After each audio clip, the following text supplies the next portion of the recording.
আসসালামু আলাইকুম, স্বাগত জানাচ্ছি আরটিভির মধ্যাহ্নের সংবাদে। আপনাদের সাথে আছি আমি সালিহা পারভিন সাথী। বাংলাদেশ স্কাউটসের দেশব্যাপী আয়োজিত কার্নিভালের উদ্বোধন ও শাপলা ক্লাব অ্যাওয়ার্ড বিতরণ অনুষ্ঠানে বক্তব্য রাখছেন প্রধান উপদেষ্টা প্রফেসর মোহাম্মদ ইউনূস। আমরা বিটিভি নিউজের সৌজন্যে সরাসরি চলে যাচ্ছি প্রধান উপদেষ্টার কার্যালয়ে। অনেক জিনিস স্কাউটিং এর আকর্ষণ করার মতো, তার যে দর্শন, তার যে ব্যবহারিক দিক, তার যে সৃজনশীলতা, এগুলো খুব মজা লাগতো। প্রথম মজা লাগতো সবকিছু উল্টা করে, এই যে তোমরা উল্টা করছো, হাততালি আমরা দিই একভাবে, তোমরা দিচ্ছ আরেকভাবে। সেলুট দিয়ে সবাই একরকম, স্কাউটরা দিয়ে আরেক রকম, হ্যান্ডশেক করে সবাই একরকম, স্কাউটরা করে আরেক রকম। কাজে এটা মজা লাগতো যে উল্টা উল্টা কাজ করা, শুধু উল্টা কাজ করা না, সেটাকে প্রতিষ্ঠিত করে ফেলা।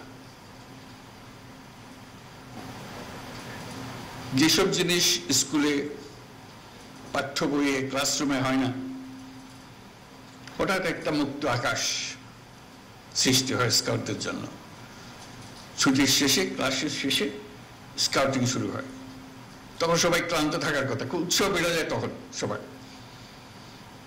এতক্ষণ ক্লাসে বলে ঝিমালো, যে মাত্র স্কাউটিং এর সময় আসলো সবাই চাঙ্গা হয়ে যায়।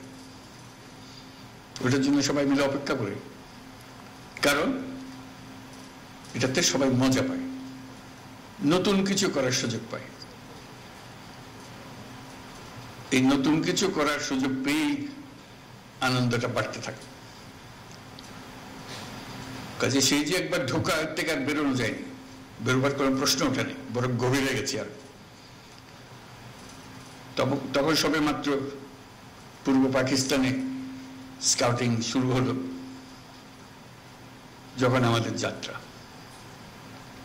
সবকিছু গুছিয়ে ওঠা যায়নি সেই সময়, কিন্তু তখনই স্কাউট মাস্টার, যিনি ক্লাস স্কুলে এখনো নিশ্চয়ই আছে স্কাউট মাস্টার, তার যে আলাদা বৈশিষ্ট্য, তার প্রতি তার ছাত্রদের যে যোগাযোগ এবং তার যে নেতৃত্ব, এটা দেখার মতো। দর্শক, আপনারা দেখছিলেন প্রধান উপদেষ্টা বক্তব্যের অংশবিশেষ। রোববার গ্রেপ্তার হওয়া সাবেক প্রধান নির্বাচন কমিশনার KM নুরুল হুদা এবং ইসলামী ব্যাংকের সাবেক ব্যবস্থাপনা পরিচালক মনিরুল মাওলাকে গোয়েন্দা পুলিশের হেফাজতে রাখা হয়েছে। রাজধানীর মিন্টু রোডে ডিবি কার্যালয় থেকে তাদেরকে দুপুরে আদালতে নেওয়ার কথা রয়েছে। পতিত আওয়ামী লীগ সরকারের সময় সাবেক প্রধান নির্বাচন কমিশনার KM নুরুল হুদাকে তার উত্তরার বাসা থেকে ধরে নিয়ে জুতার মালা পরিয়ে পুলিশে দিয়েছে জনতা। এদিকে গতকাল রাতে রাজধানীর বসুন্ধরা আবাসিক এলাকা থেকে মনিরুল মাওলাকে গ্রেপ্তার করে ডিবি পুলিশ। এছাড়া নবাবগঞ্জ থেকে গ্রেপ্তার করা হয় সাবেক এমপি সাবিনা আক্তার তুহিনকে।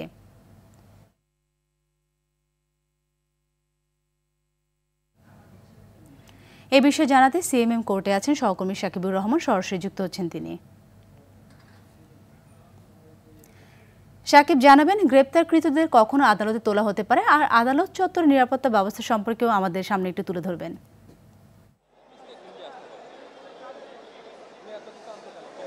সাথী, আসলে কিছুক্ষণের মধ্যে আদালতে তোলা হবে এমনটি আমরা জানতে পেরেছি। সকালবেলা যেহেতু তাকে গ্রেফতারের পর ডিবি হেফাজতে রাখা হয়েছে, ডিবি হেফাজতে থেকে তাকে এখানে নিয়ে আসা হবে এবং এখন যেহেতু বেলা 12টা বাজে, ধারণা করা হচ্ছে 1টা থেকে 1:30টার মধ্যে হয়তোবা তাকে এখানে নিয়ে আসা হবে এবং তাকে জিজ্ঞাসাবাদের জন্য পুলিশ রিমান্ড চাইতে পারে। যেমনটি আমরা ধারণা করছি যে তাকে 10 দিনের রিমান্ড চাওয়া হতে পারে। যে 2018 সালের নির্বাচনে যে ভোট, দিনের ভোট রাতের বেলা, আগের রাতে করা হয়েছিল, সেই অভিযোগ কিন্তু তার বিরুদ্ধে রয়েছে। সে কারণেই মূলত সেই বিষয়গুলো নিয়ে তাকে জিজ্ঞাসাবাদ করা হবে রিমান্ডে নিয়ে।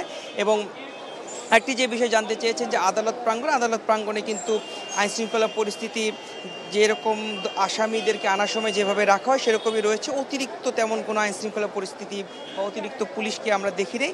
যেভাবে আইনশৃঙ্খলা পরিস্থিতি স্বাভাবিক রাখার জন্য যতটুকু কার্যক্রম রাখা দরকার ততটুকুই রাখা হয়েছে। তবে যখন তাকে নিয়ে আসা হবে তখন হয়তো বা আইনশৃঙ্খলা পরিস্থিতি কিছুটা সদস্যদেরকে বাড়ানো হতে পারে, যেহেতু গতকালকে একটি মব সৃষ্টি হয়েছিল, অন্তর্বর্তী সরকারের পক্ষ থেকেও তার প্রেক্ষিতে একটি বিবৃতি দেওয়া হয়েছে। সেক্ষেত্রে হয়তো বা তাকে নিয়ে আসা হবে তখন আইনশৃঙ্খলা পরিস্থিতি কিছুটা বাড়ানো হতে পারে।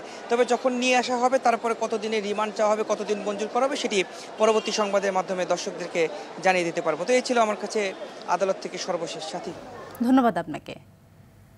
সাবেক নির্বাচন কমিশনার কে এম নুরুল হুদার সঙ্গে হওয়া মব জাস্টিস কাম্য নয় বলে মন্তব্য করেছেন স্বরাষ্ট্র উপদেষ্টা জাহাঙ্গীর আলম চৌধুরী।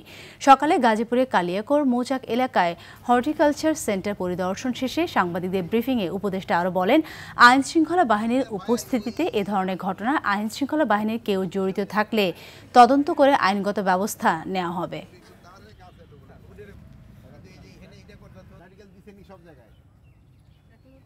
মব জাস্টিস এইটা হলো কোনো অবস্থায় গ্রহণযোগ্য না। ওনার সাথে যে একটা খারাপ দেখছেন চিঠি পাঠায় দিছে, এইটা কোনো অবস্থায় গ্রহণযোগ্য না। কোনো ঘটনা ঘটলে আইন শৃঙ্খলা বাহিনীর কাছে তারা হস্তান্তর করবে এবং আইন শৃঙ্খলা বাহিনী প্রপার অ্যাকশন নেবে। জুলাই গণ অভ্যুত্থানে তরুণরা গণতন্ত্র পুনঃপ্রতিষ্ঠায় নেতৃত্ব দিয়েছে। তরুণ প্রজন্ম কেবল গণতান্ত্রিক বিপ্লবী নয়, তার ডিজিটাল উদ্ভাবক ও চিন্তাবিদও। সোমবার সকালে রাজধানীর একটি হোটেলে কমনওয়েলথ চার্টার বিষয়ক কর্মশালা উদ্বোধনী অনুষ্ঠানে একথা বলেন যুব ও ক্রীড়া মন্ত্রণালয়ের উপদেষ্টা মাহমুদ সজীব ভূঁইয়া। তিনি বলেন, কমনওয়েলথ চার্টার কেবল একটি দলিল নয়, বরং একটি প্রতিশ্রুতিও, যা গণতন্ত্র, মানবাধিকার, লিঙ্গ সমতা ও টেকসই উন্নয়নের অঙ্গীকার স্মরণ করিয়ে দেয়।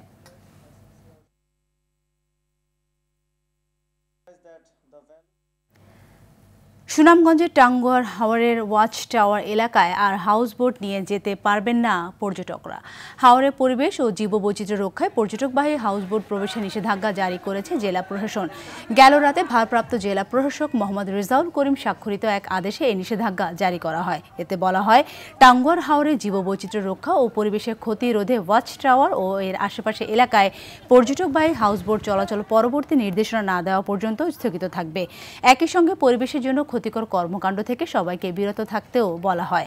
জেলার সব পর্যটন স্পটে প্রশাসনের বিভিন্ন সময়ে জারি করা নির্দেশনা আবশ্যিকভাবে পালনের নির্দেশনাও দেওয়া হয়।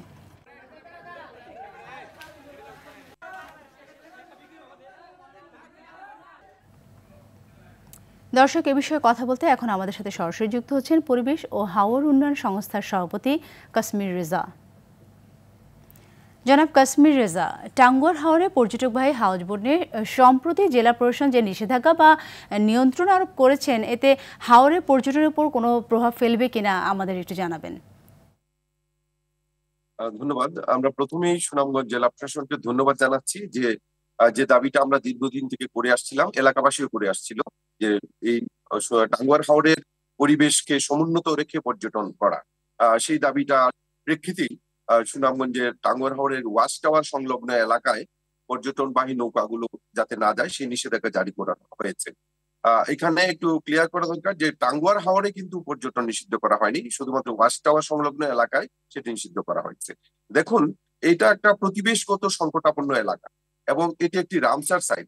সেখানে কোনোভাবেই এটা মেনে নেওয়া যায় না যে শব্দ দূষণ হবে, ইচ্ছে মতো যত্রতত্র প্লাস্টিক বোতল ফেলবে, প্লাস্টিক পলিউশন, সাউন্ড পলিউশন, এগুলো কোনোভাবে মেনে নেওয়া যায় না। গার্দুল প্রশাসনের এই সিদ্ধান্তকে আমরা স্বাগত জানাই, কিন্তু প্রশাসনের এই সিদ্ধান্ত যেন কার্যকর হয় সেই দাবিটাও আমরা জানাচ্ছি। কারণ অনেক সময় আমরা দেখেছি যে সিদ্ধান্ত নেওয়া হয়, প্রচার করা হয়, কিন্তু কার্যকর হয় না। সেটি যেন না হয় সেই দাবিটা আমরা জানাচ্ছি। একটি বিষয় দেখুন, যে এইখানে বলা হয়েছে ওয়াচ টাওয়ার সংলগ্ন এলাকায় ইঞ্জিন চালিত যানগুলো যাবে না। তো এখানে পর্যটকরা তো ওয়াচ টাওয়ার এলাকায় যেতে চান, তাহলে তারা কিভাবে যাবেন? এখানে যদি হাতে চালিত নৌকায় পর্যটকরা ওয়াচ টাওয়ার এলাকায় যান, তাহলে এখানে যেমন শব্দ দূষণ হবে না, পানি দূষণ হবে না, প্লাস্টিক দূষণও এখানে অনেকাংশে কমে যাবে এবং এখানে স্থানীয় মানুষের অনেক কর্মসংস্থানের ব্যবস্থা হবে। অনেকেই মনে করছেন যে এতে পর্যটনের ক্ষতি হতে পারে, কিন্তু আমরা মনে করি যে এতে পর্যটনের জন্য বরং ভালো হবে। কারণ এখানে তো টোটাল এলাকার পর্যটনকে নিষিদ্ধ করা হচ্ছে না, শুধুমাত্র ওয়াচ টাওয়ার সংলগ্ন এলাকা অর্থাৎ টাঙ্গুয়ার হাওর যেটা, সেই টাঙ্গুয়ার হাওরে ইঞ্জিন চালিত যানকে নিষিদ্ধ করা আছে। এখানে তারা নীলাদ্রি লেকে যেতে পারছেন, শহীদ সুশীলা লেক, এবং এর পাশাপাশি তারা শিমুল বাগান বা বারিকেড টিলা, জাদুকাটান, এই যে বেল্ট আছে সেখানে তারা পর্যটনে যেতে পারছেন। এবং এইখানে যদি হাওরকে ধ্বংস করে পর্যটন করা হয়, হাওরের পরিবেশ ধ্বংস করে পর্যটন করা হয়, সেটি তো টেকসই হবে না। কারণ হাওরে কেন মানুষ আসেন হাওরের নির্মল প্রকৃতিকে উপভোগ করার জন্য। সেই নির্মল প্রকৃতি যখন আমরা ধ্বংস করে ফেলবো, তখন তো হাওরে আর পর্যটকরা আসবেন। এর চেয়ে বরং এখন যে সিদ্ধান্তটা হয়েছে, সেই সিদ্ধান্তটা যদি বাস্তবায়িত হয় এবং যদি হাতি চালিত নৌকায় পর্যটকরা যান, আপনি একটু চিন্তা করে দেখুন, লাল পালতোলা নৌকা এখানে চলছে, দাঁড়বে, স্থানীয় মানুষরা লোকজনকে নিয়ে যাচ্ছে এবং এই হিজল পরজ বেষ্টিত এলাকায় তারা ভ্রমণ করছে। কত সুন্দর একটা দৃশ্যের অবতারণা হবে। জনাব কাশ্মীর রেজা, আপনাকে অসংখ্য ধন্যবাদ। মধ্যাহ্নের সংবাদ এই পর্যন্তই। দুপুরের সংবাদ 1:45টায় দেখার আমন্ত্রণ রইল। ধন্যবাদ সবাইকে।